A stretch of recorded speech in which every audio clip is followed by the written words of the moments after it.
Welcome to view point from overseas. I am your host Faraz Darvesh. बहुत सारी चीज़ें agenda के ऊपर हैं और जो है इब्तिदा जो है मुझे शायद ऐसे टॉपिक से करनी पड़ेगी जो कि बड़ा दिल को चुभो देने वाला टॉपिक है। समय पहले इब्तिदा इससे करते हैं, एक बहुत ही दिल दहला देने वाला किस्सा पाकिस्तान में कराची में औरंगी टाउन के इलाके मोमिनाबाद में पेश आया कि एक 17 साल मासूम बच्ची को उसके सगे भाई ने गैरत के नाम पे सरेआम कत्ल कर डाला, छुरियों से वार किया और उस मासूम को कत्ल कर डाला। सिसकती रही 1.5 घंटे तक वो मासूम बच्ची, सिसकती रही, सदाई करती रही, महल्ला तमाशाई बना देखता रहा और कोई उसको अस्पताल लेकर ना गया। और उस हवा की बेटी ने दम तोड़ दिया आवाम के सामने, महल्ले वालों के सामने, और उसका भाई मोबाइल से खेलता रहा उस 1.5 घंटे के दौरान और अपनी बहन को सिसकता बिलकता देखता रहा। ये कैसी जहनियत है, ये कैसा माइंडसेट है कि क्या कितना इस पे मातम किया जाए, नोहा पढ़ा जाए, क्या हल इसका निकाला जाए, मेरी समझ से बाहर है। इससे हम इब्तिदा करेंगे, उसके बाद कोशिश करेंगे बाकी के जो टॉपिक्स हैं उसके ऊपर भी आए और वो एजेंडा मैं आपके सामने पेश करूंगा। मेरे साथ हमारी टीम का हिस्सा डॉक्टर मिसबा आजम साहब, बहुत बहुत शुक्रिया आपका। अली हसन समंतौर साहब, आपका बहुत बहुत शुक्रिया। और पाकिस्तान से हमें कनेक्ट किया है, हमारे साथ मौजूद हैं, सहाफ़ी हैं, ब्लॉग्स लिखते रहते हैं, ह्यूमन राइट्स एक्टिविस्ट हैं, बहुत सारी चीज़ें इनके टाइटल पे हैं और बहुत सारी चीज़ अच्छे काम और अच्छी जो हक की आवाज़ें हैं वो बुलंद करते रहते हैं। मेरे बड़े अच्छे दोस्त हमजा बलोच साहब मेरे साथ मौजूद हैं। हमजा, आपका बहुत बहुत शुक्रिया ज्वाइन करने का। इससे पहले कि मैं मजीद टॉपिक्स की तरफ जाऊँ, मैं इस टॉपिक को ज़रा हाईलाइट करना चाहूँगा। किस तरह देखते हैं, इसका क्या हल है, ये जहनियत क्या हमारी ज़िंदगियों में तब्दील हो जाएगी? इस किस्से से वाकई मेरा तो दिल दहला दिया है। आपने जिस पहले तो ये कि बहुत शुक्रिया कि आपने दावत दी, और दूसरी बात ये कि आप जिस बच्ची का जिक्र कर रहे हैं कि जिसे उसके भाई ने कत्ल किया बेदर्दी से, बेरहमी से, गैरत के नाम पे, तो सोचने की बात यह है कि जब पहले ऐसे वाकयात होते थे, शायद सोशल मीडिया नहीं था या लोगों में इतनी अवेयरनेस नहीं थी, तो ये बातें तब जाया करती थी। और हम देखते थे कि रूरल एरियाज में, देही इलाका जात में ये वाकयात ज़्यादा होते थे। और हमारे पास ऐसे एग्जाम्पल्स मौजूद हैं। ये तो कंटेम्प्रेरी हिस्ट्री की, पास्ट की हमारी बात है कि बलूचिस्तान में भी 5 औरतों को जिंदा दफन किया गया था, कि उसके बाद फिर हाउस ऑफ द फ्लोर पे खड़े होकर कहा गया था कि ये हमारी रिवायात हैं। और ऐसे ही हम हाल ही में देखते हैं कि अच्छा, इसके अंदर जो वाकयात गैरत के नाम पे कत्ल के होते हैं, ऑनर किलिंग के, इसका ताल्लुक आप देखें तो जो मुख्तलिफ कौमियतें हैं ये आपको हर जगह मिलेगा, पाकिस्तान के अंदर भी, भारत के, बेसिकली ये थर्ड वर्ल्ड प्रॉब्लम है प्रीडोमिनेंटली मुस्लिम नेशंस का। तो उसके अगर अंदर आप देखें तो पंजाब में भी कुछ अर्सा पहले लाहौर में एक बच्ची को, एक लड़की को, वो प्रेग्नेंट थी और ईंटें मार मार के उसे कोर्ट के बाहर ही कत्ल कर दिया था। और सिंध में भी ये होता है। अब क्योंकि ये वाकया जो है कराची में हुआ है, जो आपके मुल्क का सबसे बड़ा मेट्रोपोल है, तो उसमें आप शायद इसको ज़्यादा रोशनी मिल गई या इसको ज़्यादा बढ़ा चढ़ा दिया गया, वरना ये वाकयात बदकिस्मती से हमारे मुल्क में मामूल की बातें, बहुत से तो रिपोर्ट भी नहीं होते, ऐसे ही दब जाते हैं। इसके पीछे जो माइंडसेट है, वो माइंडसेट दरअसल पहली बात तो ये कि जो एक पेट्रियार्कल सोसाइटी है हमारी, उसके साथ ये फिर एक जो बचपन से, या आप कह लें कि फैमिली इंस्टीट्यूशन के अंदर भी, और फिर हमारे जो मासेस देखें, हमारे मासेस जो हैं, 2 चीज़ों से आप अपनी अखलाकियात लेते हैं पाकिस्तान में। पहली चीज़, वो अपनी माँ की गोद से सीखता है बच्चा। दूसरी चीज़, वो आप अपना जो स्कूल या मदरसा है वो वहाँ से सीखता है, वो जहाँ पे भी तालीम लेने जाता है। तो जब तक आपके निसाब के अंदर और आपके जो उलमा हैं या आपके जो टीचर्स हैं, जब तक ये चीज़ नहीं समझी जाएगी कि औरत बराबर की शहरी है, क्या बल्कि बराबर का इंसान है मर्द के, तो उस वक्त तक ये वाकयात होते रहेंगे। और जब तक इनको गैरत के नाम पे कत्ल कह के जस्टिफाई किया जाता रहेगा और इनको अपनी रिवायात बोला जाता रहेगा, या आप, तो वो कौमें तो नहीं तरक्की कर सकती, या वो कौमें नहीं आगे आ सकती, वो ऐसी रुस्वा होती हैं जैसे आज हम हो रहे हैं। और अगर हम देखें तो उस बच्ची के बाप ने बोला कि मैंने इसको माफ किया अपने बेटे को, तो इसका मतलब तो उसका बाप भी शामिल है इस कत्ल में, और बाप भी शामिल है, मोहल्ले वाले भी शामिल है, मेरे ख्याल से हम सब पूरा माशरा शामिल है इसके अंदर। ये पुलिस की अक्लमंदी है कि उन्होंने बाप की नहीं बल्कि रियासत की वदयत में मुकदमा दर्ज किया। बल्कि इस पे तो हमारे यहाँ विमेन प्रोटेक्शन पे एक बिल आ जाता है पंजाब में, जिसके अंदर के क्रिमिनलाइज भी नहीं किया गया है। तो उस पे हमारा मजहबी हल्का जो है वो बहुत शोर वो बहुत मचाता नाराज है। हो जाते हैं। दुरुस्त कह रहे हैं आप। मैं मिसबा साहब आपकी तरफ आऊंगा, मुझे दूसरी टॉपिक की तरफ भी जाना है, तो जल्दी जल्दी आप रैप अप कर दें, किस तरह देखते हैं आप इस वाकये को? जो ये हमजा ने बात की कि ये एक माशरे का प्रॉब्लम है, बहुत सही बात की। 80s में आपको याद होगा नवाबपुर इंसिडेंट, जिसके अंदर 2 खवातीन को बरहना करके सड़क पे खींचा गया, हर एक देखता रहा। कत्ल तो उन्हें नहीं किया गया, लेकिन उनकी इज्जत उतारी गई खुले दरबार में, और किसी ने उस पर कोई हाथ नहीं उठा। उस ज़माने में तो इस्लामी निज़ाम भी लाया जा रहा था मुल्क में, हमारे गाजी जनरल ज़िया-उल हक साहब के ज़माने में, लेकिन कोई मर्द मोमिन मर्द हक के ज़माने में मर्द जंग ने और उसको बहुत ज़्यादा प्रोजेक्ट भी किया था, लेकिन कुछ नहीं हुआ।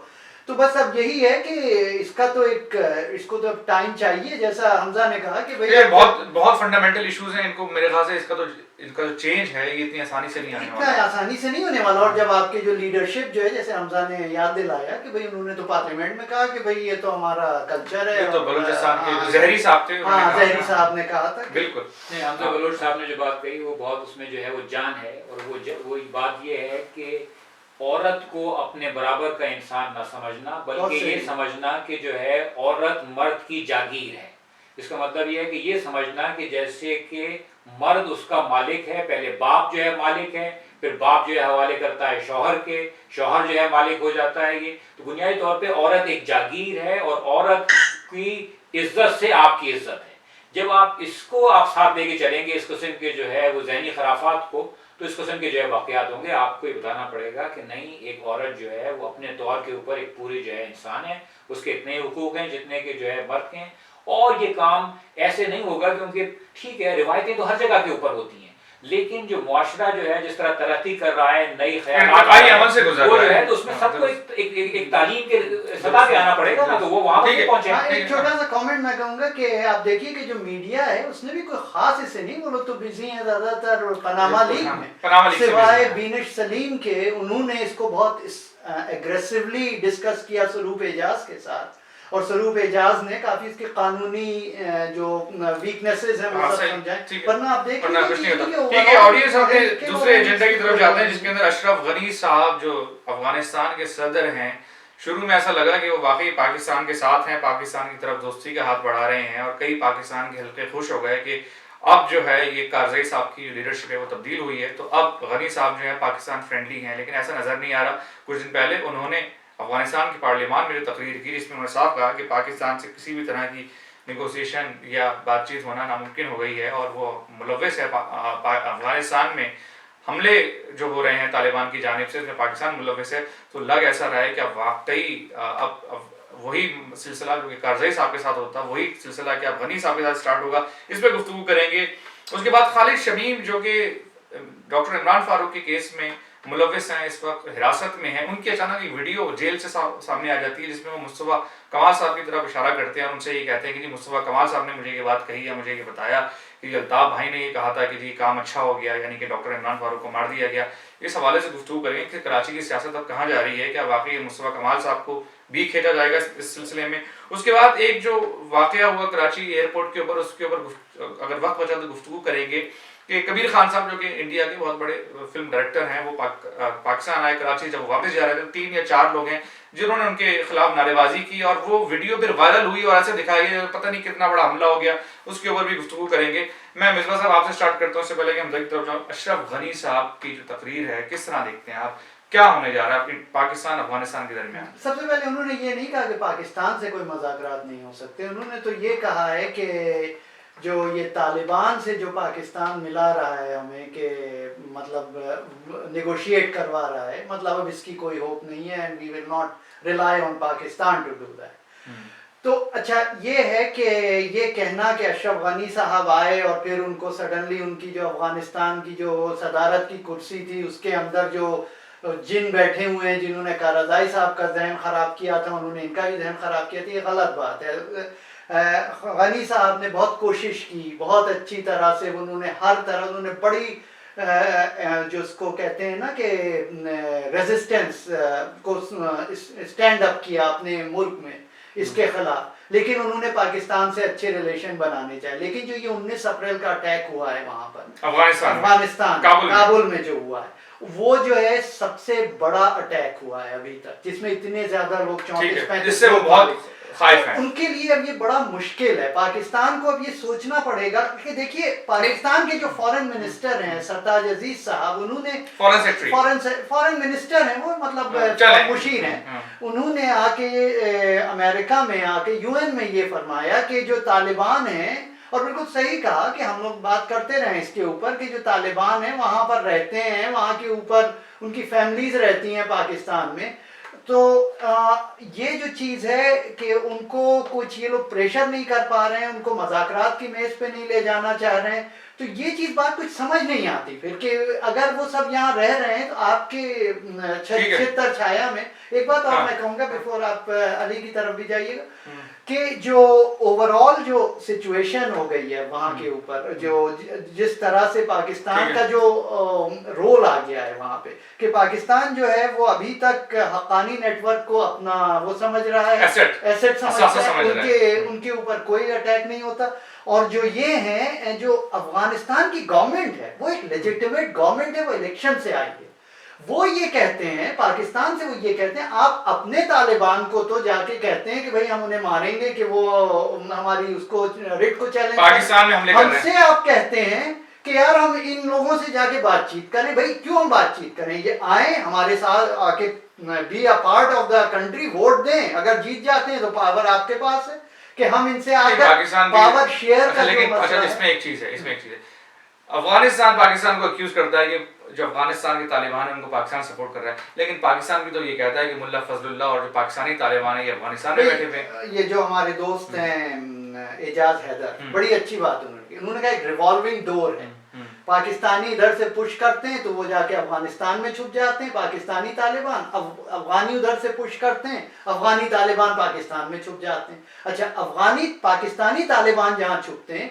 उस एरिया में अफगानिस्तान की गवर्नमेंट की रेट नहीं है, वो जो बिल्कुल कोई रेट नहीं है वहाँ पे, कि मतलब वहाँ के बड़े बड़े अर्बन एरिया नहीं है उनका, लेकिन गाँव में उनके बड़ा। ठीक है समंदर साहब आपकी तरफ, फिर हमसे की तरफ जा रहा हूँ इस टॉपिक पे। हाँ, सारी बातें जो है तकरीबन हो गई। बात जो है वो इतनी सी है कि ये कैसे हो सकता है कि एक मुल्क हो जिसके अंदर के कुछ लोग आके हमले करें, यानी अफगानिस्तान की बात कर रहा हूँ, जिसमें तालिबान आके हमला करें, बल्कि बहुत बड़े इलाके पे वो काबिज हो जाएं, और जब कभी उनको जो है मार पड़े तो वो जाके सरहद के दूसरी पार एक दूसरे मुल्क जो है वो चले जाएंगे, तो फिर लामहला जो है वो उंगलियां उठेंगी कि भाई आप जो है क्या कर रहे हैं, क्यों आप जो है लोगों को जो है पनाह दे रहे हैं।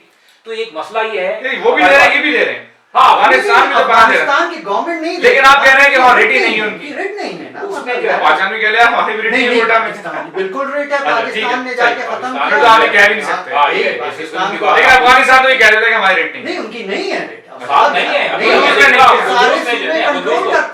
तो हो गया वो जनाब साहब, लेकिन और जगह पे बदख्शां में इधर उधर वो छाए हुए जो है तालिबान, उनकी बाकायदा हुकूमत चल रही है, और वो कह रहे हैं पाकिस्तान की मदद से हो रहा है सब, उनका कहना तो यही होता है, अफगानिस्तान की हुकूमत का कहना ही होता है कि सब पाकिस्तान की मदद से हो रहा है। पाकिस्तान में जो लोग जो इंटरनल हमारे मीडिया के लोग हैं वो तक कहते हैं कि यहाँ सारी प्लानिंग होती है। तो बहरहाल ये कि ये जो है एक मसला ऐसा है कि जिसको कि आपको जो है हल करना होगा, और उसके पीछे जैसे कि निशानदेही की एक सोच जो है वो ये है कि साहब ये लोग जो है वो शायद आपके हामी हो, आपके पाकिस्तान के, हाँ पाकिस्तान के, तो ये एक बहुत ही हाँ ये यानी कि तालिबान पाकिस्तान के हामी होंगे कि जनाब जो है वो यार तो आपको मार रहे हैं, आप कैसे आपके हामी हो सकते हैं? नहीं यार कि कभी अगर हो सकता है कि इंडिया से पावर में है, अगर आ गए तो फिर हमारे दोस्त। ठीक है, मैं हमजा आपने दोनों को हजरात गुफ्तगू सुनी, आप किस तरह रिस्पॉन्ड करना चाहेंगे इस टॉपिक पे?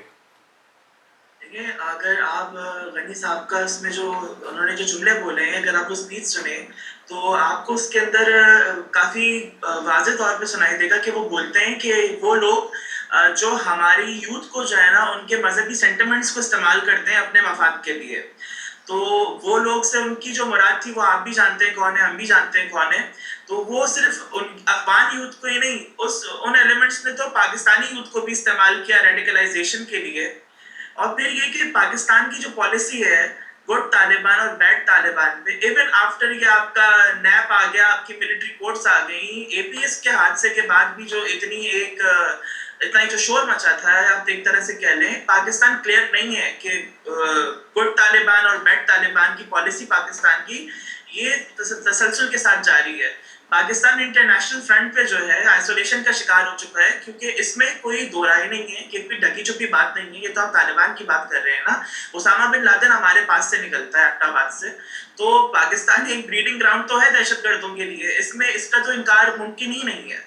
तो जहां तक बात अमन की है, तो अफगानिस्तान की हुकूमत का जो कहना, और जो अभी मिसबा साहब बोल रहे थे कि हमारे तालिबान जहाँ जाके छुपते हैं वहां पे रेट नहीं है अफगान गवर्नमेंट की, लेकिन जो सीधी सच्ची बात है, वहां से जो तालिबान आते हैं या यहाँ से जो उन्हें ट्रेन, यहाँ पे तो प्रॉपर उनके ट्रेनिंग कैंप्स हैं।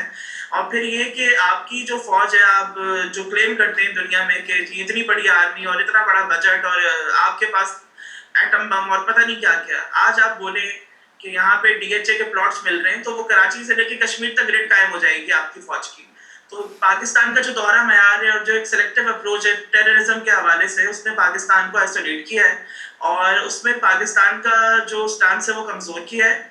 और पाकिस्तान की पॉलिसी जब तक क्लियर नहीं होगी, पाकिस्तान जब तक खुद जब बच्चे अगर बामियान में या मज़ार शरीफ में मरते हैं तो वो वाजिबुल कत्ल है या वो हलाक है, क्योंकि वो आपके नेशनल एसेट्स ने मारे हैं, आपके स्ट्रेटेजिक एसेट्स ने मारे हैं। फिर दूसरी बात ये कि उसके अंदर स्पीच में अफगान प्रेसिडेंट ने ये भी कहा है कि ये बोलना कि Afghanistan is in the situation of civil war, ये गलत है। और हाँ, जो कि अब के जमाने में, आज के दौर में ये बिल्कुल गलत है। There is no civil war in Afghanistan. जैसा कि मिसबा साहब ने कहा कि वहां पे एक लेजिटिमेट गवर्नमेंट है जो कि रूल कर रही है अफगानिस्तान को, दो इट इज वेरी वीक। और पाकिस्तान को तो चाहिए कि उनकी डेमोक्रेसी को सपोर्ट करे या उनको स्ट्रेंथन करे, ना कि ऐसी हरकतें करें कि उससे वहां पे भी शोरिश पैदा हो और यहाँ पे भी पैदा हो। हम देखते हैं कि बजाय इसके कि ये बोलना कि अफगानिस्तान पे एक सिविल वॉर है, नहीं, वो सिविल वॉर नहीं है। उनके प्रेसिडेंट ने सही कहा है कि ये एक जंग है जो कि उनके कुछ रिबल्स हैं, आप उन्हें तालिबान कह लें, और उसको स्पॉन्सर कर रहा है यहाँ के रीजनल अलायंस तालिबान के। तो रीजनल अलायंस कौन लोग हैं? वो पाकिस्तानी तो है। जब तक पाकिस्तान इस एक सेलेक्टिव अप्रोच रखेगा दहशतगर्दी के हवाले से, और वो हक्कानी नेटवर्क्स हो या वो हाफिज सईद हो, ग्लोबली रिकॉग्नाइज्ड टेररिस्ट को ग्लोरीफाई करता रहेगा, तो पाकिस्तान और उनको अपने तालीमी इदारों के अंदर हम बुलाते रहेंगे तकारीर करने के लिए, स्पीचेस करने के लिए, बुलाते रहेंगे। तो आप दुनिया से क्या एक्सपेक्ट करते हैं कि अफगानिस्तान तो एक चले कमजोर मुल्क है, आपको तो आलमी दुनिया की बरादरी आपको जलील करती रहेगी। बिल्कुल बिल्कुल हमजा, मुझे मेरी समझ से बाहर है कि कैसा माइंडसेट है। यानी कि ये जो लोग हैं, चाहे उनको आप अफगानिस्तान का तालिबान कहें, पाकिस्तान का तालिबान कहें, ये लश्कर जंगी के यहाँ से पैसा हुआ, ये जो माइंडसेट है इसने पाकिस्तान को बहुत नुकसान पहुंचाया है। पाकिस्तान का एक तो जो इंटरनेशनल इमेज है उसको पारा कर दिया है। उसकी लोग पाकिस्तान को शक की निगाह से देखते हैं। ना सिर्फ ये, उसके साथ साथ पाकिस्तान ने बहुत हैवी लॉसेस, पाकिस्तान के बच्चे मारे गए, इवन औरतें मारी गई, मासूम लोग मारे गए, मस्जिदें, इमाम बारगाहें, मिनॉरिटीज ने जो है बहुत ज्यादा इसका जो है नुकसान उठाया है।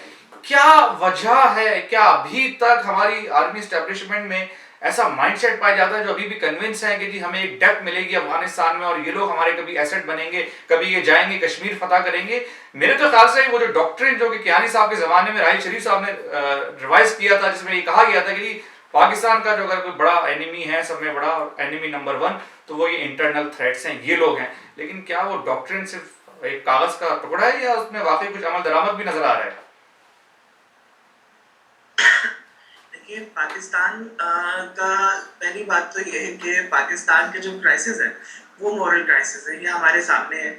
ये कि जो दहशतगर्दी की आप बात कर रहे हैं और आपने इसमें माइनॉरिटीज का भी जिक्र किया, तो अगर अब तो ये लकीर पीटने का फायदा नहीं है ना कि ज़िया ने क्या किया और भुट्टो के ज़माने में अहमदीज के साथ क्या हुआ, या ज़ियाउल हक के ज़माने में अहमदीज के साथ और शियाज के साथ क्या होना शुरू हुआ, और वो अब तक एक आपकी जो पॉलिसी है वो कंटिन्यूड है। और वो कंटिन्यूएशन के साथ, उस तसलसल के साथ जो है हम देखते हैं कि कभी ज़्यादा हो जाता है, कभी कम हो जाता है, कभी मुल्क के किसी खत्ते में ज़्यादा होता है, कभी किसी खत्ते में कम होता है।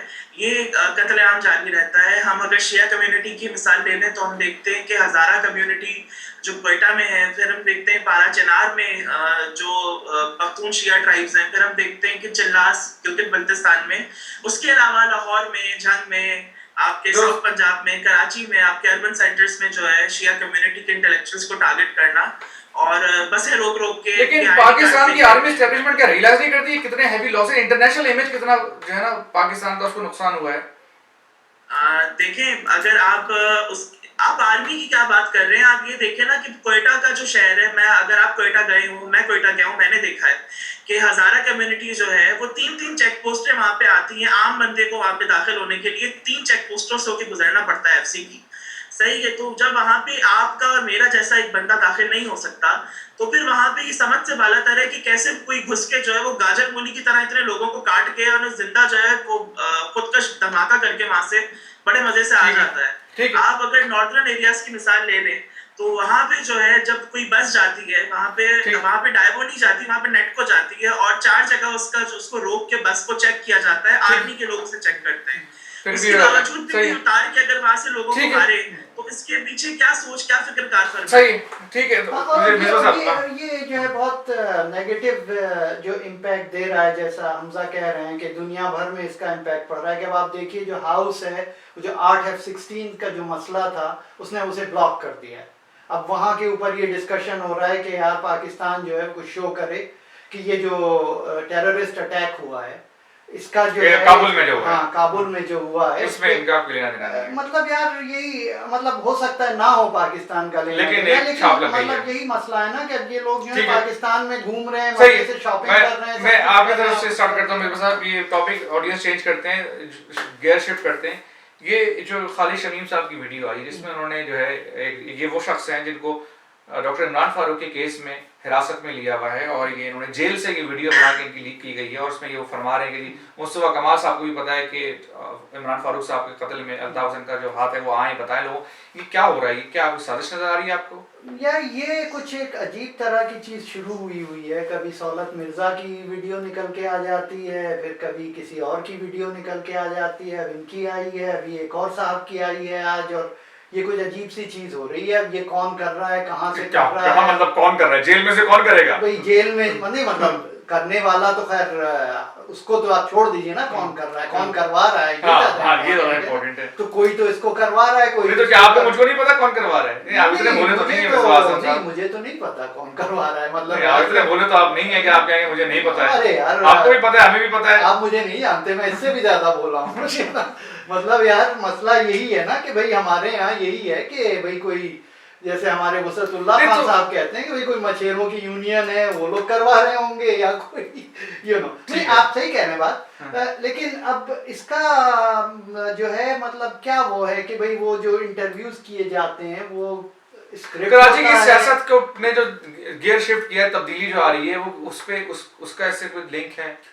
मतलब कराची की सियासत से क्या मतलब कि जो कराची की सियासत शिफ्ट हो रही है, पाकिस्तान जमीन को पार्टी को जमीन को अब लाया जा रहा है, सबको पता है कौन लेकर आ रहा है। हाँ नहीं, दैट्स ट्रू कि अब वो तो आप देख लीजिए कि भाई इतना बड़ा इन्होंने जलसा किया, इतने बड़े टीवी कैमरा लगा है, इनसे कोई सवाल ये करे, मैं तो अगर मैं इनसे पूछता, मैं पहला सवाल करता आपके पास इतनी फंडिंग कहाँ है? ठीक है, मैं बिल्कुल टॉपिक चेंज करके समंदर साहब आपकी तरफ क्या दिखता है? नहीं तो हम बहुत अरसे से देख रहे हैं कि जो है एस्टेब्लिशमेंट की ख्वाहिश है कि कराची की सियासत पे जो एक ग्रोह है जिसकी क़यादत अल्ताफ हुसैन करते हैं, उसकी गिरफ्त जो है कमजोर पड़े, और ये जनाब जो है वो एक जो है ना वो काफी अरसे से चल रहा है, चाहे वो हकीकी हो, चाहे मुस्तफा कमाल हो, चाहे हाँ ये सारा जो है मुस्तफा जो है वो देखते रहते हैं, ये उसी की एक चीज हो रही है। हर दफा उसकी वजह से उल्टा इसका काम होता है, जो उनका फायदा हो जाता है, ये उल्टा उनका फायदा हो जाता है कि साहब देखें ये कैसे पॉलिसी मेकर्स कैसे हैं यार कि समझ नहीं पा रहे। देखिए मिलिट्री हर चीज को टैक्टिकली रिजॉल्व करने की कोशिश करती है, हर चीज को ब्रूट फोर्स से। अच्छा। और मतलब मैं ये नहीं कह रहा कि वो गलत करते हैं, मतलब वो ट्रेंड होते हैं इसके, ठीक है, वो स्ट्रेटेजिक थिंकिंग उनके अंदर नहीं होती। नहीं आप ये तो नहीं कह सकते, आप कह रहे हैं they can not think big.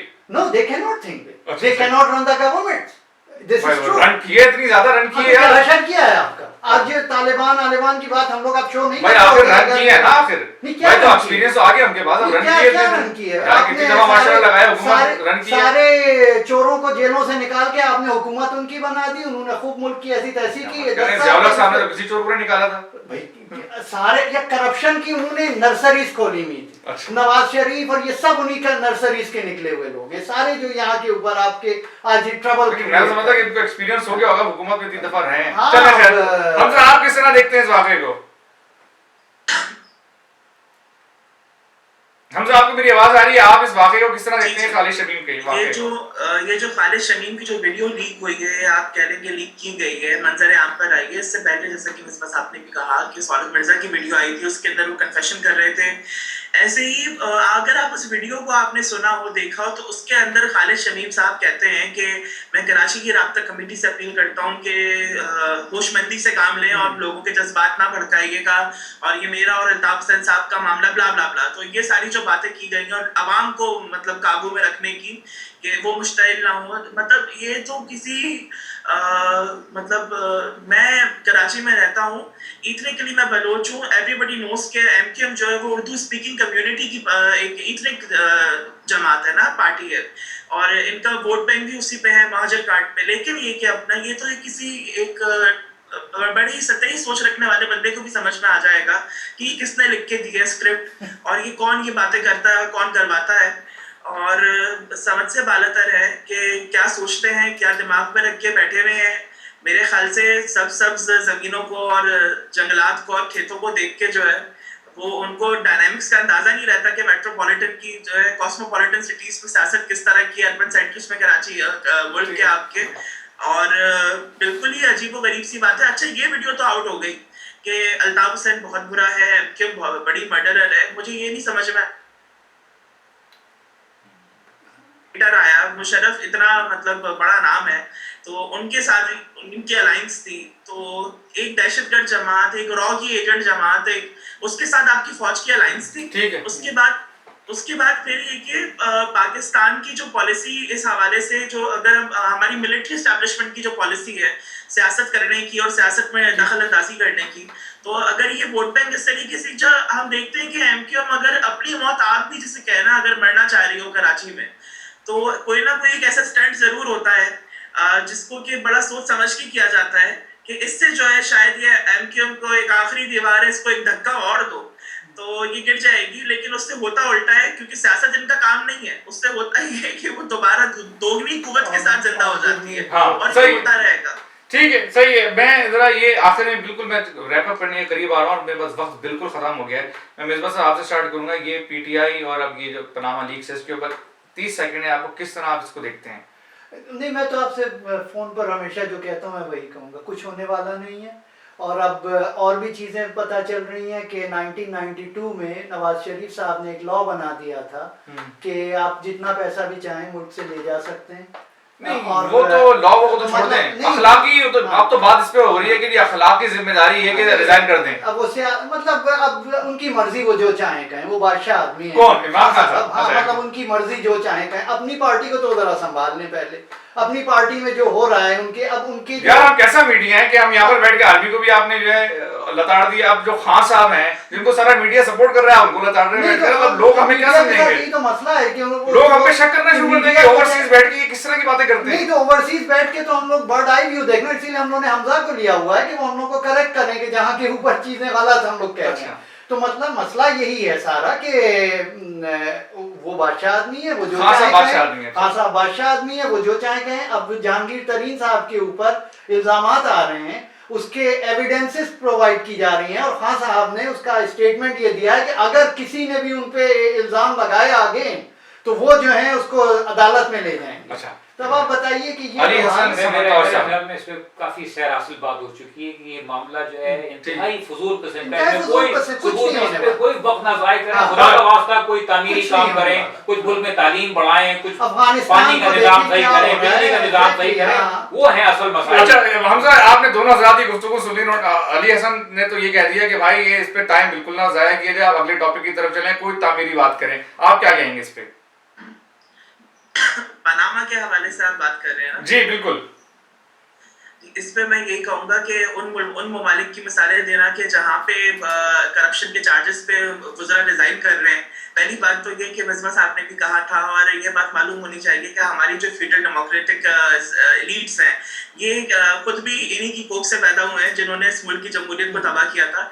उसके साथ साथ अगर हम देखें तो हमारे इसी उसमें जो करप्शन का जो था कि हमारे राहिल शरीफ साहब ने भी जो है काफी लोगों को सस्पेंड किया है कि जिन्होंने बलूचिस्तान में काम कर चुके हैं वो लोग। तो वही वाली बात है कि अगर कोई नवाज शरीफ साहब रिजाइन करें ना करें, लेकिन अगर आप एक एहतसाब की बात कर रहे हैं और आप एक मॉरल वैल्यूज पे रिजाइन करने की बात कर रहे हैं, तो भाई जो गरीब का बच्चा है या जो सिविलियन है, चले आप कर लें, जो एक लेसर ह्यूमन है, वो तो रिजाइन करे, वो जेल भी जाए, वो जो है उसका एहतसाब भी हो, वो जलील भी हो, गालियां भी खाए, लेकिन जो खाकी है घर भेज दें और उसको आप तमाम मराद भी दें, उसको आप जो है वो कनालों में प्लॉट्स भी दें और उसको आप फार्म हाउसेस भी दें। तो एहतसाब इस तरह नहीं होता, सिलेक्टिव अप्रोच के साथ। It's not a one way street, it's a two way street. हम अगले टॉपिक की तरफ शिफ्ट करते हैं। आपने का पॉइंट आ गया कबीर खान साहब के साथ कराची में जो वाकया हुआ, इसको आप किस तरह देखते हैं? वीडियो वायरल हो रही है, इंडिया की तरफ से रद्द-ए-अमल आ रहा है, आप इसको रैप अप करें, आपको 15 सेकंड्स है आपके पास। कबीर खान साहब के साथ जो हुआ, पहली बात तो ये कि मजम्मत करनी चाहिए, क्योंकि अगर आप ये बहाना लें कि उन्होंने फैंटम बनाई, तो भाई उन्होंने बजरंगी भाईजान भी तो बनाई। फिर ये कि वो ये तो एक कल्चरल एक्सचेंज है, एक डिप्लोमेसी का एक तरीका है। अगर आप ये भी बंद कर देंगे, इस पर भी ताले लगाएंगे और ऐसी हरकतें करेंगे, तो फिर तो कोई रास्ता नहीं रह जाएगा कि आप दो मुल्क और इनके अवाम आपस में डायरेक्ट कर सके और अमन का कोई सूरत हाल जो है वो बहाल हो सके। अगर हम देखते हैं कि कराची में ये हुआ है, तो इंडिया के अंदर भी आप देखें वो कालक खोदी जाती है, सब कुछ होता है, लेकिन मुझे ये नहीं समझ में आता, ये जो कहते हैं ना बैलेंस करने की कोशिश करते हैं कि इंडिया में भी पाकिस्तानी, आप बताएं ना कब आतिफ असलम के साथ के वसीम अकरम के साथ ये वहां पे हुआ है? हाँ, बदतमीजी थोड़ी बहुत हुई, प्रेस ने बदतमीजी की, लेकिन इतनी बेशर्मी के साथ तो कोई पीछे नहीं बढ़ा एयरपोर्ट पे। फिर हम देखते हैं कि खुर्शीद कसूरी साहब की बुक लॉन्च था, तो वो एक उनके जो पब्लिशर थे उनके मुंह पे कालक बंदी गई, तो खुर्शीद कसूरी के मुंह पे तो कालक नहीं मरी गई थी ना, एक इंडियन सिटीजन के मुंह पे मरी गई थी। तो पाकिस्तान में जो हुआ ये गलत हुआ, और ये गूंस जो है ये वो आपके, आई एम सॉरी टू से, लेकिन ये कि आपके रेडिकल इस्लामिस्ट एलिमेंट्स पाकिस्तान में हो, हिंदुत्व के एलिमेंट्स इंडिया में हो, ये कैंसर है सब। ठीक है, ठीक है, बिस्वा साहब, आई एग्री, मतलब ये कोई अच्छी बात नहीं, अच्छी बात। समंदर साहब, मुझे ये समझ में नहीं आता कि ये इतना बड़ा वाकया कैसे हो गया। कुल गिनती के चंद लोग जो है वो अगर कह रहे हैं, वहां पर नारे लगा रहे हैं, एकदम से नारे लगने लगे पाकिस्तान जिंदाबाद और फलाना ढिमाका, तो बस इसको नजरअंदाज कर 3 लोग थे, 3 या 4 लोग। बात जो है ना, ये आप समझें कि भाई कुछ भी लोग आप फिल्म बनाएंगे, कुछ लोग नाराज होंगे, कुछ लोग जो है खुश होंगे, वो ठीक है, खुश होंगे। सही। आप ठीक है, इसको आप ठीक है, इंडिया इंडिया पाकिस्तान का एक मसला सेंसिटिव होता है। सबसे पहले हम इसमें कबीर खान साहब का जो रिप्लाई था वो भी बड़ा जबरदस्त था, उनका रिएक्शन क्या आप देखिए, उन्होंने बोला कि इन गूंस की इस हरकत को आप न्यूज ना बनने दें, ये तो चाहते हैं न्यूज़ ना बनने दें, बिल्कुल सही किया था, सही ट्वीट किया उन्होंने। इस ऑडियंस आपका बहुत बहुत शुक्रिया। हमजा आपका शुक्रिया कि आप पाकिस्तान से कनेक्ट हुए। मिसबा आजम साहब, अली समंदर साहब, ख़वातीन हज़रात, इस दुआ के साथ, इस उम्मीद के साथ अपने शो का इख्तिताम करूंगा कि कोई सानिहा पेश ना आए और ये जो बच्ची का जो वाकया हुआ है जिसमें उसके भाई ने गलत के नाम पे, खुदारा हम अपना जहन खोलें, खुदारा हम इस जहनी जो कैफियत जो लोगों पे तारी हुई है जिसमें वो कत्ल कर देते हैं और जो माशरा है वो तमाशाई बना देखता रहता है, ये हमारी ज़िंदगी में जल्द अज जल्द ये माइंड सेट ख़त्म हो। इसके साथ ही फराज दरवेश को इजाज़त दीजिए। खुदा हाफिज़।